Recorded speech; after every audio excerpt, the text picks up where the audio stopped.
क्या आप जानते हैं कि परिसीमन विधेयक 2026 आपके चुनाव और सीटों के गणित को पूरी तरह बदल सकता है? वोट वाली फायर अगर आप एसएससी, एमपीपीएससी, रेलवे या किसी भी कॉम्पिटिटिव एग्जाम की तैयारी कर रहे हैं तो ये टॉपिक आपके लिए बेहद इंपॉर्टेंट है। पूरा वीडियो जरूर देखें और ऐसे ही एग्जाम फोकस्ड कंटेंट के लिए एजू अचीव क्लासेस को अभी सब्सक्राइब करें। कल्पना कीजिए कि आप ना एक ऐसा खेल खेल रहे हैं जहां जो टीम ईमानदारी से नियमों का पालन करती है उसे अंत में कम पॉइंट मिलते हैं और जो टीम नियमों पर ध्यान ही नहीं देती उसे खेल में सबसे ज्यादा ताकत दे दी जाती है। सुनने में ये बहुत अजीब लगता है। हाँ भाई, अजीब तो है, लेकिन भारतीय राजनीति और हमारे संविधान के सामने 2026 में ठीक यही स्थिति खड़ी होने वाली है। आज के हमारे इस गहन विश्लेषण में हम इसी उलझन को सुलझाने वाले हैं। तो अगर हम इस पूरे मुद्दे को गहराई से समझना चाहते हैं तो स्लाइड की हमारी पहली हेडिंग है परिसीमन विधेयक 2026 प्रतियोगी परीक्षाओं के लिए संपूर्ण मास्टर क्लास। बिल्कुल। और देखें, हमारा लक्ष्य यहाँ सिर्फ तथ्यों को रटना नहीं है, बल्कि उस तंत्र को समझना है जो भारत के चुनावी नक्शे को हमेशा के लिए बदलने वाला है। सही कहा आपने। और ये मास्टर क्लास किसी भी परीक्षा की तैयारी करने वालों के लिए इसलिए भी निर्णायक है क्योंकि जब भी पॉलिटी से सवाल बनते हैं ना, तो वो हवा में से नहीं आते। हाँ, वो हमेशा करंट अफेयर्स से ही जुड़े होते हैं। एकदम सही। वो हमेशा उन मुद्दों से आते हैं जो वर्तमान में संविधान के बुनियादी ढांचे को प्रभावित कर रहे हैं। चाहे आप व्यापम, एसएससी, एमपीपीएससी या रेलवे की तैयारी कर रहे हो, ये समझना बहुत जरूरी है कि हमारी संसद का आकार कैसे तय होगा। तो इसी समझ को बनाने के लिए हमें सबसे पहले शुरुआत से शुरू करना होगा। अक्सर किताबों में ना दो शब्द बार बार आते हैं और स्टूडेंट्स अक्सर इनमें उलझ जाते हैं। इसीलिए स्क्रीन पर हमारी अगली हेडिंग है विधेयक बनाम अधिनियम, तकनीकी अंतर। ये बहुत ही बेसिक लेकिन जरूरी अंतर है। तो इस तकनीकी अंतर को थोड़ा सरल करके समझते हैं। अगर संसद में कोई कानून बन रहा है तो भाई वो पहले दिन से कानून क्यों नहीं होता? देखिए, इसे ना एक यात्रा की तरह समझिए। जब भी सरकार कोई नया कानून बनाने या पुराने में कुछ बदलने का विचार संसद में रखती है तो उस कच्चे प्रस्ताव को हम विधेयक या अंग्रेजी में बिल कहते हैं। मतलब वो सिर्फ एक ड्राफ्ट है। हाँ, लेकिन ये अधिनियम यानी एक्ट तब बनता है जब ये लोकसभा और राज्यसभा दोनों सदनों से बहुमत से पास हो जाए और अंततः भारत के राष्ट्रपति इस पर अपने हस्ताक्षर कर दें।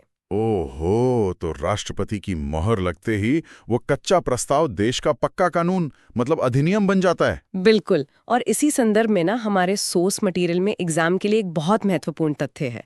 हाल ही में जो प्रस्ताव आया है वो 131वां संविधान संशोधन विधेयक है जिसे कानून मंत्री अर्जुन राम मेघवाल जी ने पेश किया। एक मिनट रुकिए, अगर ये 131वां प्रस्ताव है तो क्या इसका मतलब यह है कि हमारे संविधान में अब तक 131 बार संशोधन हो चुके हैं? अरे नहीं, ऐसा बिल्कुल नहीं है। और यहीं पर परीक्षा में सबसे ज्यादा गलतियां होती हैं। तो सही आंकड़ा क्या? देखिए, अब तक संसद में संविधान बदलने के लिए 131 प्रस्ताव यानी बिल जरूर पेश किए गए हैं, लेकिन हर बिल कानून नहीं बन पाता। कई बार राज्यसभा में बहुमत नहीं होता या लोकसभा का कार्यकाल खत्म हो जाता है तो बिल वहीं समाप्त हो जाता है। अच्छा, तो बिल लैप्स हो जाते हैं? हाँ, यही कारण है कि इन 131 प्रस्तावों में से अब तक केवल 106 ही सफलतापूर्वक पास होकर राष्ट्रपति के पास पहुंचे हैं। मतलब जो पास हो गए वही अधिनियम कहलाए? बिल्कुल। और इसका सबसे ताजा उदाहरण है 106वां संविधान संशोधन अधिनियम, जिसे हम नारी शक्ति वंदन अधिनियम कहते हैं, जो महिलाओं को आरक्षण देता है। तो परीक्षा के लिए ये स्पष्ट होना चाहिए, बिल का क्रमांक पूछे तो 131 और एक्ट का पूछे तो 106। ये बहुत महत्वपूर्ण अंतर है, इसे तो नोट्स में लिख ही लेना चाहिए। अब जब हम सीटों की बात कर ही रहे हैं तो स्लाइड की अगली हेडिंग पर आते हैं, 545 का गणित। 2 सीटें कहाँ गई? भाई ये वो गणित है जिसने मुझे हमेशा उलझाया है। हाँ, ये अक्सर कंफ्यूज करता है। मतलब बचपन से नागरिक शास्त्र में पढ़ते आ रहे थे कि लोकसभा की कुल सीटें 545 होती हैं, लेकिन अब अचानक हर जगह 543 बताई जाती है। ये 2 सीटें गायब कैसे हो गई? क्या किसी ने इन्हें सिस्टम से डिलीट कर दिया? ये डिलीट होने वाली बात तकनीकी रूप से काफी हद तक सही है। दरअसल मूल संविधान में ये व्यवस्था थी कि अगर लोकसभा में एंग्लो इंडियन समुदाय का प्रतिनिधित्व नहीं है तो राष्ट्रपति उस समुदाय के 2 सदस्यों को सीधे मनोनीत कर सकते हैं। नॉमिनेट कर सकते हैं। हाँ, इसीलिए 543 सीटों पर चुनाव होते थे और 2 नॉमिनेशन से भरती थी, तो कुल 545 सीटें बनती थी। तो फिर सरकार को ऐसा क्यों लगा कि अब इन 2 सीटों की जरूरत नहीं है? देखिए, इसके पीछे 104वां संविधान संशोधन अधिनियम था।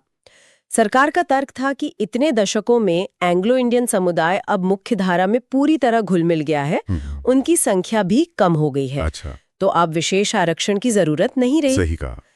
इस 104वें संशोधन के जरिए उन 2 सीटों के आरक्षण को आगे नहीं बढ़ाया गया, तो वो प्रावधान समाप्त हो गया। तो इसका मतलब है कि अब राष्ट्रपति लोकसभा में किसी भी सदस्य को मनोनीत नहीं करते। बिल्कुल नहीं करते, और इसीलिए 545 में से वो 2 सीटें हट गईं और अब हमारे पास वर्तमान लोकसभा का पक्का आंकड़ा 543 बचा है।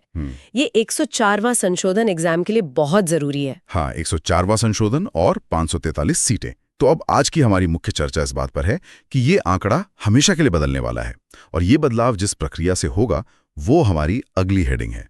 परिसीमन आखिर क्या है? अगर मैं बहुत आसान भाषा में पूछूं तो इसका मतलब क्या है? परिसीमन का सीधा सा अर्थ है जनसंख्या के आधार पर देश के भौगोलिक नक्शे पर लोकसभा या विधानसभा क्षेत्रों की सीमाओं को दोबारा खींचना। मतलब बाउंड्रीज को अपडेट करना। हाँ, आप जानते हैं ना कि किसी भी इलाके की जनसंख्या हमेशा एक जैसी नहीं रहती। कुछ शहरों में बहुत ज्यादा लोग आ जाते हैं, कुछ गांव से पलायन हो जाता है। हाँ भाई, जैसे दिल्ली या मुंबई में आबादी तो लगातार बढ़ती ही जा रही है। बिल्कुल। तो परिसीमन वो प्रक्रिया है जो इस बदलती जनसंख्या के हिसाब से नक्शे को अपडेट करती है। इसका मूल उद्देश्य होता है एक वोट एक मूल्य के सिद्धांत को लागू करना। एक वोट एक मूल्य मतलब हर सांसद को लगभग बराबर जनसंख्या का प्रतिनिधित्व करना चाहिए। एकदम सही। ऐसा ना हो कि एक सांसद 30 लाख लोगों का नेता हो और दूसरा सिर्फ 10 लाख का। दोनों क्षेत्रों की जनसंख्या लगभग समान होनी चाहिए। इसे समझने के लिए हम एक खेल के मैदान का उदाहरण ले सकते हैं। मान लीजिए एक बड़ा सा मैदान है जिसे 10 हिस्सों में बांटा गया है। अब अगर किसी एक हिस्से में अचानक बहुत सारे खिलाड़ी आ जाएं, तो खेल को निष्पक्ष रखने के लिए हमें उस हिस्से की बाउंड्री छोटी करनी पड़ेगी ना? हाँ, और दूसरे हिस्सों की बाउंड्री को बढ़ाना पड़ेगा। बिल्कुल, ताकि हर हिस्से में खिलाड़ियों की संख्या बराबर रहे। ये एनालॉजी एकदम सटीक है।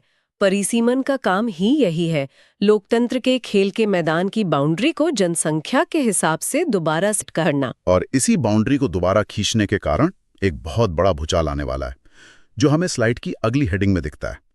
सीटों में ऐतिहासिक उछाल 543 से 850। अरे बाप रे, ये छलांग तो बहुत ही बड़ी है। 300 से ज्यादा नए सांसद। जी हाँ, 2026 के विधेयक का जो प्रस्ताव है उसके अनुसार वर्तमान 543 सीटें बढ़कर 850 हो जाएंगी, और इस 850 के आंकड़े को भी 2 हिस्सों में बांटा गया है, जो परीक्षा के लिए बहुत अहम है। वो 2 हिस्से क्या हैं? इसमें से 815 सीटें सीधे तौर पर राज्यों के लिए होंगी और बाकी बची 35 सीटें केंद्र शासित प्रदेशों यानी यूनियन टेरिटरीज के लिए प्रस्तावित हैं। अच्छा, अब मुझे समझ में आ रहा है कि हमने वो नया संसद भवन क्यों बनाया। जब पुराना भवन था तो हमेशा जगह की कमी की बात होती थी। आपने बिल्कुल सही कड़ी जोड़ी है। नया संसद भवन, जिसे हम सेंट्रल विस्टा प्रोजेक्ट कहते हैं, उसमें लोकसभा की कुल क्षमता 888 सीटें रखी गई हैं। मतलब ये कोई संयोग नहीं था? बिल्कुल नहीं। जब वो डिजाइन हो रहा था तब ये ध्यान रखा गया था कि परिसीमन के बाद जब सीटें 850 तक पहुंचेंगी तो नए सांसदों के बैठने के लिए जगह होनी चाहिए। लेकिन यहां मेरे मन में एक बहुत बड़ा सवाल आ रहा है। हमने बाउंड्री दोबारा खींचने की बात की। अगर ये काम नेताओं के हाथ में दे दिया जाए तो भाई वो तो बाउंड्री ऐसे खींचेंगे कि उनकी जीतने के चांस बढ़ जाएं। हाँ, वो अपने समर्थकों वाले इलाकों को एक साथ मिला लेंगे। बिल्कुल।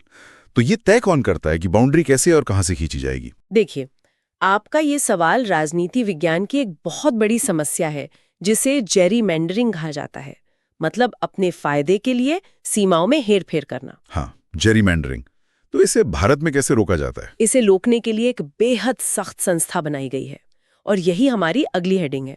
स्लाइड पर हेडिंग है निष्पक्षता के रक्षक परिसीमन आयोग। तो ये रक्षक काम कैसे करते हैं? इसकी संरचना बहुत सोच समझ कर बनाई गई है। इस आयोग का एक अध्यक्ष होता है और एक पदेन सदस्य होता है।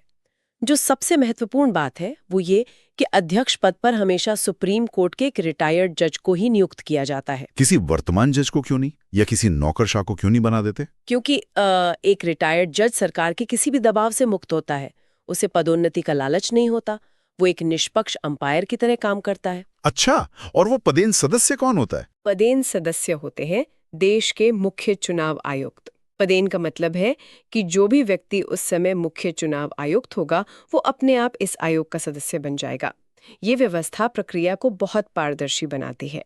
ये तो बहुत मजबूत व्यवस्था है। तो आजादी के बाद से अब तक इस आयोग ने कितनी बार काम किया है? हमारी अगली हेडिंग इसी इतिहास पर है, ऐतिहासिक टाइमलाइन और द ग्रेट फ्रीज। भारत में अब तक केवल 4 बार परिसीमन आयोग बना है। इसे याद रखना आसान है। पहला 1952 में, दूसरा 1963 में, तीसरा 1973 में और चौथा बना 2002 में। रुकिए 52, 63, 73, यहां तक तो एक पैटर्न दिख रहा है। हर 10 साल में आयोग बन रहा था। लेकिन 1973 के बाद सीधा 2002, लगभग 30 साल का अंतर। इस बीच ऐसा क्या हुआ? क्या द ग्रेट फ्रीज का संबंध इसी से है? बिल्कुल, और यही भारतीय राजनीति का सबसे दिलचस्प मोड़ है। 1970 के दशक में, विशेषकर 1976 के आसपास, भारत सरकार ने बढ़ती आबादी रोकने के लिए सख्त जनसंख्या नियंत्रण नीतियां लागू की थीं। हाँ, आपातकाल के दौरान। हाँ, तो देश के दक्षिणी राज्यों ने, जैसे केरल, तमिलनाडु ने, इन नीतियों का बहुत ईमानदारी से पालन किया। उन्होंने अपनी जनसंख्या वृद्धि दर पर लगाम लगाई। ये तो बहुत अच्छी बात है। उन्होंने राष्ट्रीय हित में काम किया। अच्छी बात तो है, लेकिन यहीं एक विरोधाभास पैदा हो गया। दूसरी तरफ उत्तर भारत के राज्य जैसे यूपी और बिहार जनसंख्या रोकने में उतने सफल नहीं रहे। वहां आबादी बढ़ती रही। तो हाँ, परिसीमन का नियम तो कहता है कि जहां जनसंख्या ज्यादा वहां सीटें ज्यादा। ठीक यही समस्या थी। दक्षिणी राज्यों ने कहा कि भाई, हमने देश की भलाई के लिए अपनी जनसंख्या कम की और अब आप हमें सजा के तौर पर संसद में हमारी ताकत कम कर रहे हैं। ये तो अच्छा काम करने की सजा हो गई। बिल्कुल।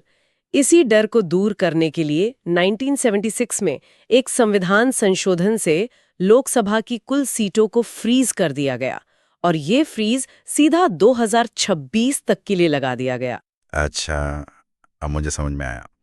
लेकिन अभी आपने कहा कि चौथा आयोग 2002 में बना था। अगर सीटें 2026 तक फ्रीज थीं, तो फिर 2002 के आयोग ने क्या किया? और यहीं हमारी अगली हेडिंग आती है, 2002 का अपवाद। फर्नीचर रूपक। ये फर्नीचर का रूपक क्या है? देखिए, 2002 में जो आयोग बना उसकी अध्यक्षता जस्टिस कुलदीप सिंह ने की थी। 1976 के कानून के कारण कुल सीटें 543 से ज्यादा तो बढ़ नहीं सकती थीं, तो 2002 के आयोग ने फर्नीचर के रूपक की तरह काम किया।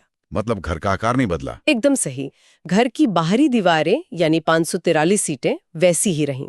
किसी राज्य की कुल सीटें नहीं बढ़ीं, लेकिन घर के अंदर के कमरों का फर्नीचर बदल दिया गया। मतलब राज्यों के अंदर की बाउंड्री बदल दी गई। हाँ, 1991 और 2001 की जनगणना के आधार पर अंदर की सीमाएं दोबारा खींची गईं।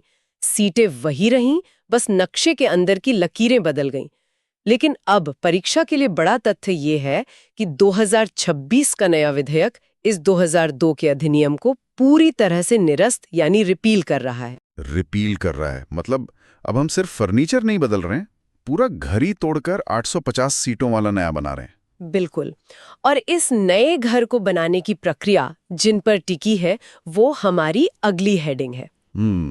हेडिंग है संवैधानिक प्रभाव। विधेयक के 2 सबसे महत्वपूर्ण अनुच्छेद। ये 2 अनुच्छेद कौन से हैं? 2026 के इस पूरे खेल में अनुच्छेद 82 और अनुच्छेद 334A सबसे अहम है। तो अनुच्छेद 82 में क्या नया होने वाला है? परिसीमन तो तभी होता है ना जब जनगणना के पक्के आंकड़े आ जाते हैं। सामान्यतः तो यही होता है, लेकिन आप जानते हैं कि 2021 की जनगणना अभी तक पूरी नहीं हुई है। हाँ, वो तो पेंडिंग है। अगर हम अगली जनगणना के पक्के आंकड़ों का इंतजार करेंगे तो परिसीमन शुरू होते होते 2030 या 2032 आ जाएगा। इसीलिए 2026 के विधेयक से अनुच्छेद 82 में संशोधन किया जा रहा है। ये सरकार को अनुमानित आंकड़ों के आधार पर ही परिसीमन शुरू करने की अनुमति देता है। लेकिन भाई, इतनी जल्दबाजी क्यों है? पक्के डेटा का इंतजार क्यों नहीं कर सकते? इस जल्दबाजी का सीधा संबंध दूसरे अनुच्छेद से है, यानी अनुच्छेद 334A। ये 106वें संशोधन मतलब महिला आरक्षण से जुड़ा है। अच्छा, नारी शक्ति वंदन अधिनियम। हाँ, जब वो कानून पास हुआ था तो उसमें शर्त थी कि महिलाओं को आरक्षण तभी मिलेगा जब नया परिसीमन पूरा हो जाएगा। ओह, मतलब जब तक नया नक्शा नहीं बनेगा, नई सीटें नहीं आएंगी, तब तक महिलाओं को 33% आरक्षण नहीं मिल सकता। बिल्कुल। और सरकार चाहती है कि 2029 के चुनावों से पहले महिला आरक्षण हर हाल में लागू हो जाए। इसीलिए अनुच्छेद 82 से परिसीमन की रफ्तार बढ़ाई जा रही है। ये तो पूरा एक चेन रिएक्शन है। लेकिन जब हम 850 सीटों का नया नक्शा बनाएंगे तो सबसे बड़ा बवाल तो इस बात पर होगा कि किस राज्य को कितनी सीटें मिलेंगी। और इसी पर हमारी अगली हेडिंग है सबसे बड़ी राजनीतिक बहस, उत्तर बनाम दक्षिण। ये बहस मेंस के उत्तर लेखन और इंटरव्यू के लिए सबसे ज्यादा विश्लेषणात्मक हिस्सा है। जब सीटों का बंटवारा होगा तो शक्ति संतुलन पूरी तरह से बिगड़ सकता है। मैं दोनों तरफ से सोचने की कोशिश करता हूँ। उत्तर भारत का तर्क होगा कि भाई हमारे यहाँ आबादी ज्यादा है तो एक व्यक्ति एक वोट के हिसाब से हमें ज्यादा सीटें मिलनी चाहिए। यूपी के नागरिक के वोट की कीमत केरल के नागरिक से कम क्यों हो? ये उत्तर भारत का बहुत मजबूत और लोकतांत्रिक तर्क है। लेकिन अब दक्षिण भारत का तर्क देखिए। उनका कहना है कि हमने 50 सालों में जनसंख्या नियंत्रण की नीतियों का पालन किया। हाँ, साक्षरता बढ़ाई, स्वास्थ्य सेवाएं बेहतर की। बिल्कुल, और अब आप हमें इसके बदले संसद में हमारी आवाज और ताकत कम कर रहे हैं। ये तो वही बात हो गई जिससे हमने चर्चा शुरू की थी। जिस टीम ने नियम माने उसे सजा मिल रही है। तो इसका समाधान क्या है? देखिए, एक छात्र के रूप में आपको किसी एक पक्ष का चुनाव नहीं करना है। आपको इंटरव्यू में समझाना होगा कि यह समान प्रतिनिधित्व और प्रगतिशील नीतियों के पालन के बीच का संघर्ष है। परिसीमन आयोग को ऐसा बीच का रास्ता निकालना होगा जिससे किसी को सजा मिलने का एहसास ना हो। ये भारतीय लोकतंत्र का बहुत ही नाजुक मोड़ होने वाला है।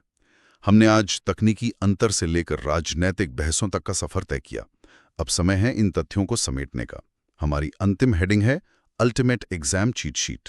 तो चलिए एक क्विक रिकैप करते हैं। बिल्कुल। सबसे पहला तथ्य, ये प्रस्ताव 131वां संशोधन विधेयक है जिसे अर्जुन राम मेघवाल जी ने रखा। और याद रखना है कि केवल 106 बिल ही एक्ट बने हैं, जिसमें आखिरी नारी शक्ति वंदन अधिनियम था।